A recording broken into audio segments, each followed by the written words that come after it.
The first endowment, known in the Church of Jesus Christ of Latter-day Saints, was given on May 4th of 1842. Joseph Smith and a few of the other members of the church met in the upstairs of a house that was actually a store, and Joseph performed the endowment with them.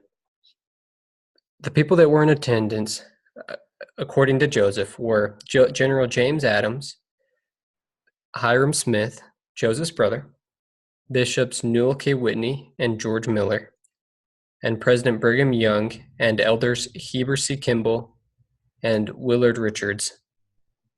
Joseph goes on, in his own words, to explain what they did in the store, in the top floor of the store.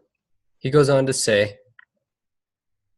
instructing them in the principles and order of the priesthood, attending to washings, anointings, endowments, and the communication of keys pertaining to the Aaronic priesthood, and so on to the highest order of the Melchizedek priesthood, setting forth the order pertaining to the Ancient of Days, and all those plans and principles by which anyone is enabled to secure the fullness of those blessings which have been prepared for the church of the firstborn, and come up and abide in the presence of the Elohim in the eternal worlds.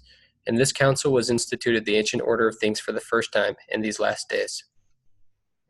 Joseph is explaining to us that this endowment is extremely important for the members of the church. He mentions that they talked of the principles and order of the priesthood and the keys pertaining to the Aaronic priesthood and the Melchizedek priesthood, the setting forth the order pertaining to the Ancient of Old Days, the plans and principles by which anyone is enabled to secure the fullness of those blessings, and to come up and abide in the presence of God. That's the purpose of the endowment. Members of the church today participate in the endowment differently than the first endowment was given, but the overall message and process is similar, and the message is the same, and the purpose is the same.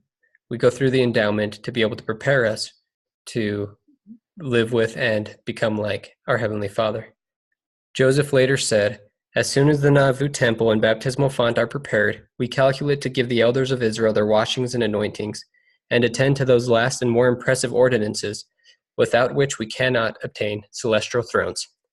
The endowment is one of the most sacred acts that we perform in the temple, and is absolutely essential for us to obtain a celestial glory. I know that the temple is an incredible place where we can feel the Spirit of God, and the endowment prepares us to become like Him through different symbolisms and messages and teachings that we learn in the temple. I'm grateful for the opportunity to experience the endowment and to be able to grow in my knowledge of God and to symbolically be cleaned and prepared to live with Him and to see Him again.